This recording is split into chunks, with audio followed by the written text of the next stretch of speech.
ठीक हो? तुम्हें देख लिया ना, अब ठीक हूं। मेरे पास एक खबर है तुम्हारे लिए। उम्मीद है अच्छी खबर हो। अच्छी है, बहुत अच्छी खबर है। फूफो बनने वाली हूँ मैं। भाई और भाभी के यहाँ खुशखबरी आने वाली है। वाकई में? मुबारक हो। शुक्रिया। जुड़वा बच्चे आने वाले हैं। शायद ये वक्त मुनासिब नहीं था तुम्हें ये सब बताने का, लेकिन दिल किया तुमसे शेयर करूं। खुशी को छुपाना नहीं चाहिए दिलान। अगर जिंदगी में अच्छी बातें ना हो तो तकलीफें सहना और भी मुश्किल हो जाता है।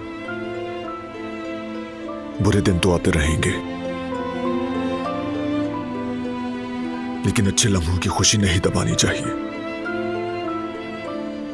सही कहा। अब तक यकीन नहीं आ रहा मुझे, फूफो बनने वाली हूँ। दुनिया की सबसे खूबसूरत फूफो।